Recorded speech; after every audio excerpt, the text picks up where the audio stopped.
আমি আমার ক্ষুদ্র জীবনে অভিজ্ঞতা থেকে দেখেছি ছেড়ে দেওয়ার মধ্যে সুখ আছে আর কি। মনে করেন কেউ আপনি গালি দিয়েছে, তো আপনি অনেস্ট, আপনি সৎ এবং আপনি কোনো অন্যায় করেননি, আপনি মাজলুম, তারপরেও আল্লাহর সন্তুষ্টির জন্য ছেড়ে দিলে, আচ্ছা ছাড়, কিছু দিচ্ছে বাদ, ওকে কিছু বললাম না, ছেড়ে দিন। এই ছেড়ে দেওয়ার মধ্যে যে এত সুখ, এটা আপনি বুঝতে পারবেন না। এই সুখটা উপলব্ধি করেছেন স্বয়ং রাসূল সাল্লাল্লাহু আলাইহি ওয়াসাল্লাম। মক্কা বিজয় দিন ওই যে বহু মানুষ এসে কি বলেছিল, ভয়ে কাঁপছে যে রাসূল সাল্লাল্লাহু আলাইহি ওয়াসাল্লাম তাদেরকে আবার মৃত্যুদণ্ড দেন কিনা, আছে না? আল্লাহ নবী বললেন যে লা তাসরিবা আলাইকুমুল ইয়াউমা, তোমাদের উপর আজকে আমার কোনো অভিযোগ নাই, ওয়া আনতুমুত তুলাকা, তোমরা মুক্ত, যাও, ছেড়ে দিন। এটা শান্তি।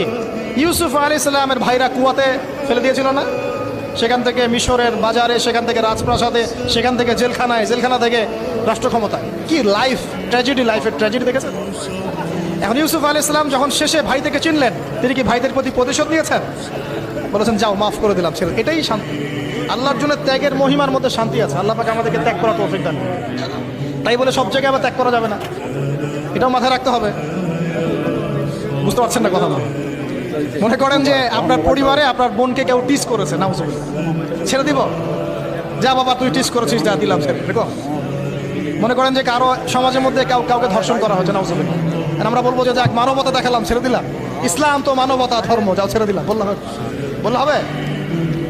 সব জায়গায় ইসলাম মানবতা শেখায় না, কারণ কোনো জায়গায় মানবতা না শেখানোটাই ফরজ। একজন চোরের উপর আপনি কি মানবতা দেখাবেন? একজন ধর্ষকের উপর আপনি কি মানবতা দেখাবেন?